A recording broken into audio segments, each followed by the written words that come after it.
photo from, I'm figuring about 85.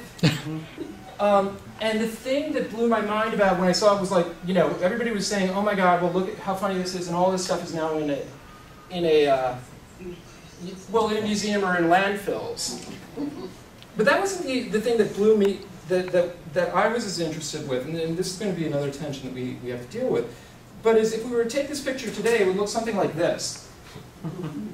Is when we go to all of that functionality, TV, video camera, pictures, replay of video, music, all of these things, we're moving into smaller devices that we're carrying along these lines with us at different points.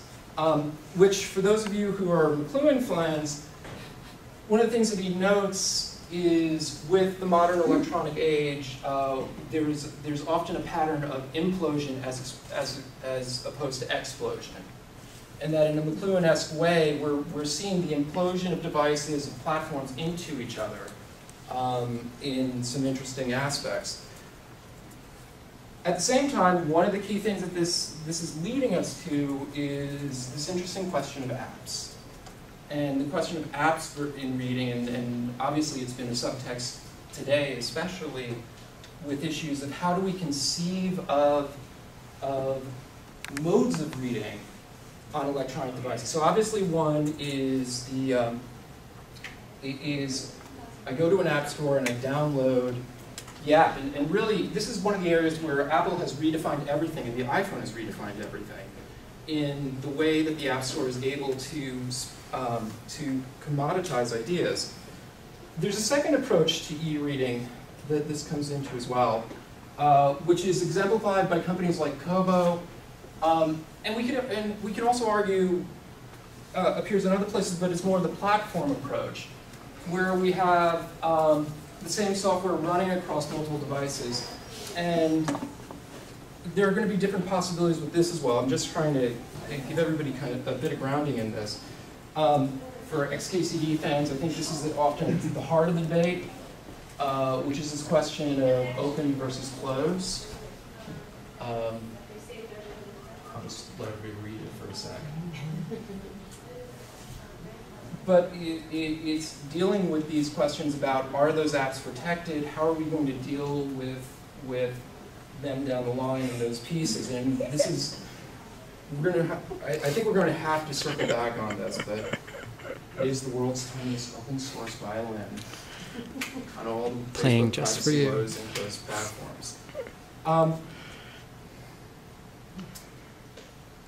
Now that I've laid a bit of the groundwork on an ecosystem, I actually want to get to the social reading side.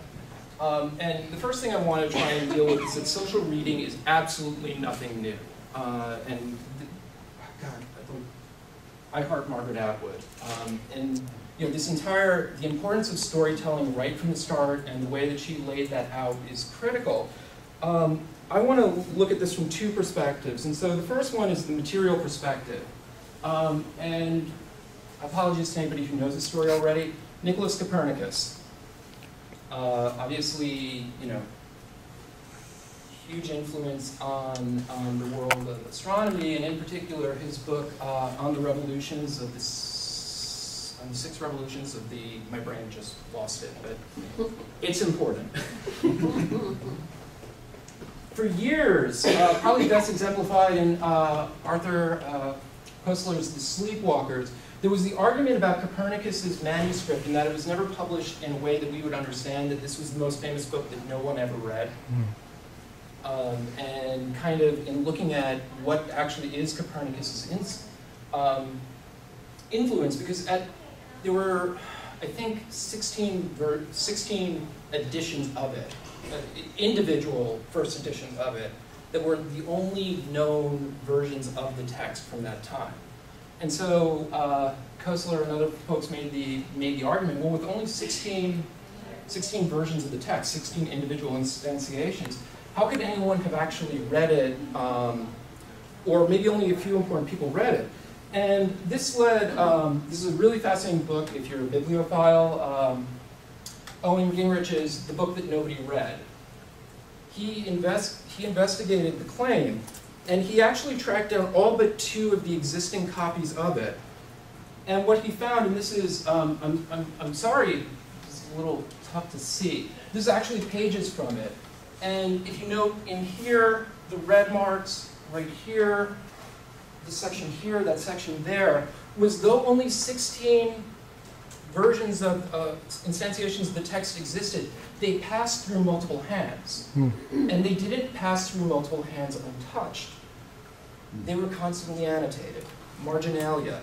The material aspect of the print allowed for it to share, for notes to be made, for a meta-discourse to be carried on within the text as it was moving around, and for ideas to be built off of that. And in fact, this was exceedingly common. So these are a number of other works with marginalia built into them. I mean, you know, that was always the gold standard when we were buying a used book in undergrad or in grad school, was finding the person who had read the book who put the good notes in it.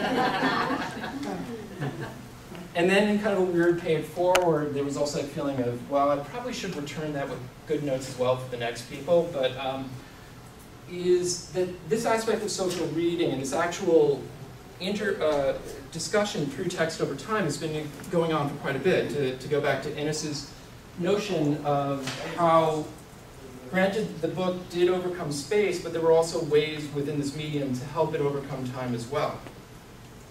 There's one other aspect of social reading that I think is, okay, that's not what I wanted to do, is also the notion of communication creating publics. And so, as early as de Tocqueville and others, but also modern writers like Harold Innis, Michael Warner in his beautiful piece, Publics and Counterpublics, and the work of Walter Ong, have all talked about how in the act of writing, we're involved in an inherently social activity. Go back to Margaret Atwood's beautiful, quick definition of publishing. Publishing is writing in somewhere that other people can read it. And the key piece is other people can read. And again, this also goes to Joanna Drucker's important idea that the reader is something that's being constructed through an interaction with the text, and all these authors are working with it. And there's, I've been spending a lot of time with Walter Benjamin as of late. For those of you who can't read this is actually not his writing, but his translation of a quote from Rudolf Panwitz. Our translations, even the best ones, proceed from the wrong premise. And this is actually where I'm going to try and pull everything together and get to a more open conversation. They want to turn Hindi, Greek, English into German instead of turning German into Hindi, Greek, English. Our translators have a far greater reverence for the usage of their own language than for the spirit of the foreign works. The basic error of the translator is that he preserves the state in which his own language happens to be, instead of allowing his language to be powerfully affected by the foreign tongue.